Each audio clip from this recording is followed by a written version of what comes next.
Bike এবং মারুতির মুখোমুখি সংঘর্ষে গুরুতর আহত দুই যুবক। আহতরা হলেন প্রীতম দেবরাত এবং রূপক দাস। ঘটনা শুক্রবার বিকেলে ইকফাই বিশ্ববিদ্যালয়ের সামনে। আগরতলা মোহনপুর সড়কে যান দুর্ঘটনার খামতি নেই। প্রতিনিয়ত এই সড়কে যান দুর্ঘটনা ঘটছে। যান সন্ত্রাসে হতাহতের সংখ্যা বৃদ্ধি পাচ্ছে। শুক্রবার আগরতলা মোহনপুর সড়কে যান সন্ত্রাসে গুরুতর আহত হলেন দুই যুবক। এবারের ঘটনা লেম্বুছড়া স্থিত ইকফাই বিশ্ববিদ্যালয়ের সামনে। দুই বন্ধু আগরতলা থেকে বাইকে করে মোহনপুর যাচ্ছিলেন। ইকফাই বিশ্ববিদ্যালয়ের সামনে বিপরীত দিক থেকে ছুটে আসা দ্রুত গতির একটি মারুতি গাড়ি বাইকটিকে ধাক্কা মারে।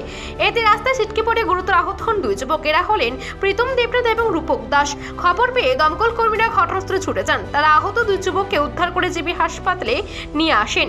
এদিন জিবি হাসপাতালে মোহনপুর অগ্নি নির্বাপক দপ্তরের এক দমকল আধিকারিক জানান, দুর্ঘটনায় আহতদের একজনের পা ভেঙে টুকরো হয়ে গেছে। তার অবস্থা আশঙ্কাজনক। এখানে ডিউটি নেওয়ার আধা ঘন্টা পরে খবর পাইছি ইকফাই কলেজের সামনে এই অ্যাক্সিডেন্ট কল পাইছি। কল পাওয়ার সাথে সাথে আমরা আইলাম। আইয়াছেরা এই দেখছি রুগীটা শিখতে পড়ে গেছে। কয়জন আহত হয়েছে? দুইজন।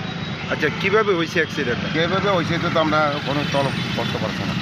এখন অবস্থা কিরকম দেখবেন? অবস্থা একটা তো পাও ঘোরা হয়ে গেছে। স্কুটি আর বাইকে না কিছু, বাইক আর গাড়ি। দুর্ঘটনার খবর পেয়ে ঘটনাস্থলে ছুটে যায় পুলিশ ঘটনা তদন্ত শুরু করে।